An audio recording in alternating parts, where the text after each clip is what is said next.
Bhavabhushan Mitra, the man behind the scenes. He was the wanderer, the man who literally operated under a cloak of mystery and anonymity, trying to be invisible from the public eye. His connection with some of the prominent independence activists served to be the sole reason of his popularity.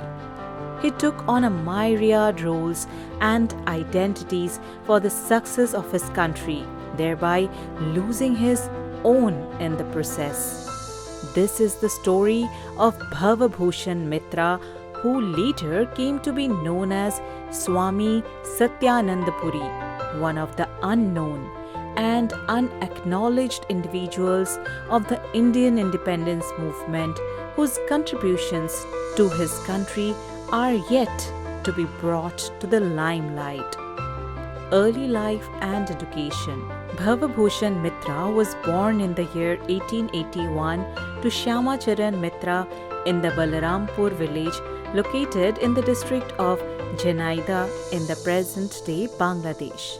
Although some stated that he was born in 1888, Bhavabhushan himself had once stated that his birth was during the Bengali year 1288, which corresponds to 1881. He received his education from the Jhenaida Government High School in Bangladesh. During his school years, Bhavabhushan expressed a keen interest in sports and excelled in it. It was during one such rough football match around 1900 that he crashed into an opponent who would later become his close friend and confidant, Jatindranath Mukherjee, popularly known as Bagha Jatin. Political activities.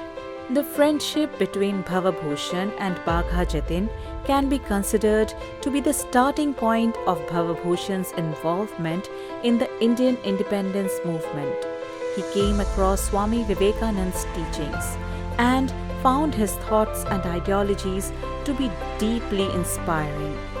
Through Jatin, he also became acquainted with Surendranath Tagore, the nephew of Rabindranath Tagore, who changed their thought processes and taught them to think beyond the geographical limits of their country and to think of the freedom of the Asian community as a whole. An invitation to Surendranath's Calcutta residence in 1900 gave Bhavabhushan, along with Jatin, an opportunity to meet several notable personalities of the freedom struggle, including Sister Nivedita, Swami Vivekananda's Irish disciple, and the Tagore family members, among several others. The chance encounter also allowed him to meet the Japanese critic Kakuzo Okakura, who popularized the sentiment Asia is one. Bhavabhushan became a huge admirer of the Japanese power and was extremely impressed with their 1905 victory over Russia. The link between Bhavabhushan and Barindra Ghosh. Bhavabhushan's role in the Indian freedom struggle became more prominent since the inauguration of the Anushilan Samiti in Calcutta in 1902.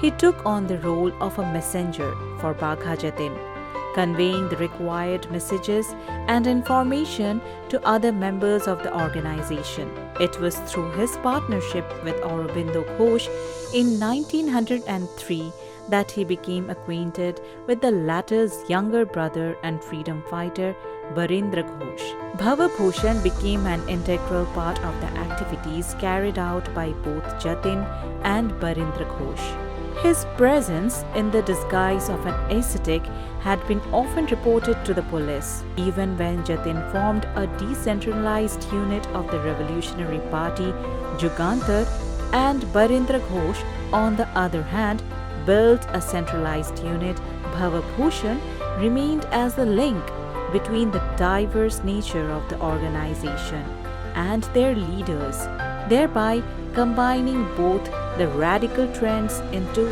a unified form. involvement in murders and conspiracies. Bhavabhushan Mitra's name was a common presence in several conspiracies and other illegal acts that took place under the leadership of Bagha Jatin.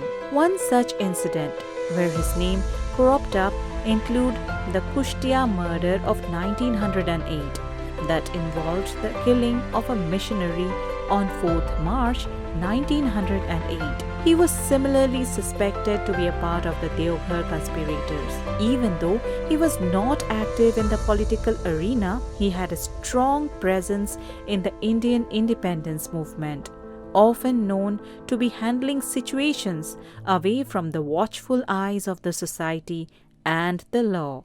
Evasion and capture. When Bengal was swept by a wave of mass arrests in the month of May in 1908, Bhavabhushan was successfully able to evade capture and reach Mumbai by assuming the identity of Advaitananda Brahmachari. During this time, the police had been identifying and collecting evidences that implicated Bhavabhushan's role in the freedom movement and in the several conspiracies investigated by the police. His presence had been identified in Deoghar when he showed up on 4th May 1908 to stay with the attorney Sarada Charan, who was believed to have strong connections with several Indian revolutionaries.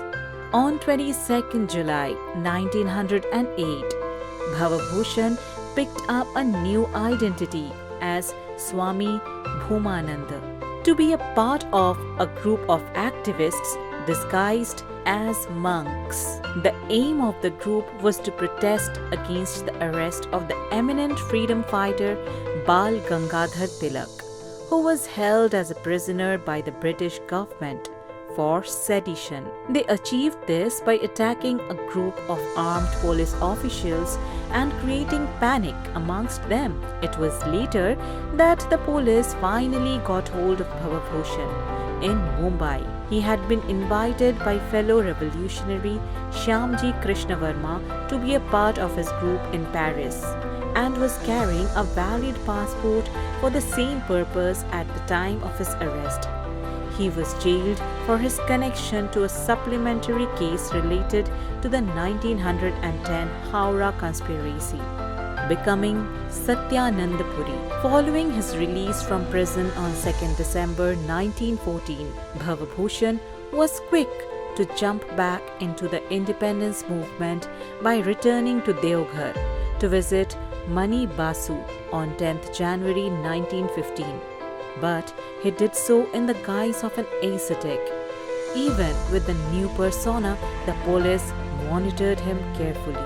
Based on Ciali's report, since 2nd March 1916, Bhavabhushan Mitra ceased to exist and he adopted the identity of Swami Satyananda Puri, who made it public about his rejection of the world to lead an ascetic's life. An advertisement for establishing a nursing home by him was published in the newspaper Amrita Bazar Patrika. Eventually, he built an ashram for himself that was known as Girish Ashram. This place was also under the close observation of the police. Bhavabhushan was always surrounded by numerous political activists. His presence, as well as his place, acted as a coordinating factor that allowed various freedom fighters to have a link with other bodies of the independence movement and their activities. It was also a place of refuge for many of the individuals evading capture from the police. However, Bhavabhushan's covert role as a messenger and coordinator came to a halt when, in August of 1916, he was incarcerated under the Defence of India Act till his release in 1920. Life post-imprisonment. After his release in January 1920, under personal recognizance, Bhavabhushan seemed to take a step back from any overt participation in the Indian independence activities. However, according to reports, he was actively involved behind the scenes of the non-cooperation movement of 1922 in Bihar, as well as the Kishan Sabha mass agitations carried out under the leadership of Satyananda Saraswati in various districts. Additionally, numerous revolutionary members from Bengal and Bihar also sought him out to get his opinions and advice on crucial matters related to the freedom struggle. He became their go-to person who would lend them a listening ear when needed. Bhavabhushan, or Swamiji as he was more commonly known as, became the guiding spirit for both the young and old members of the independence movement. He was the connecting link who introduced the young and zealous recruits to the activists and leaders such as Nandalal Bose and Subhash Chandra Bose. He was engaged in a variety of social causes, helping people receive education, finding suitable marriages for girls, and also successfully experimenting with natural and Ayurvedic remedies. He further utilized this time to visit a number of shrines across North and Northwest India, along with ashrams such as that of Sri Aurobindo in the late 1940s, even under tiring conditions. Post-independence, when freedom fighter Bhupendra Kumar Datta was tasked with preparing the biography of Bagha Jatin, Bhavabhushan helped him through a series of written notes that would assist in writing the biography. Further, he also gave interviews to Prithvendra Mukherjee in 1963 related to the Indian freedom struggle and its various aspects. Death. According to reports, Bhavabhushan's final years before death was intertwined with some complications related to his mental health. He began to lead a life of false beliefs and illusions that were further compounded by the vexation caused by the partition of India in 1947. His followers, who were deeply enchanted by his various tales, only served to further worsen the situation by encouraging his delusions. It was amidst such a deteriorating condition that Bhavabhushan Mitra breathed his last on 27th January 1970 in Kolkata. Conclusion. Here was a man who craved to stay away from the limelight. With not a single literary or creative work dedicated to him and his role in the Indian independence movement, Bhavabhushan Mitra was successfully able to erase his presence from history, except for his association with Bagha Jatin and his role as Swami Satyananda Puri, one among his several aliases. Such was his commitment to the secret revolutionary organizations that he belonged to, that most of his life, along with his identity, continues to remain a secret to the outside world.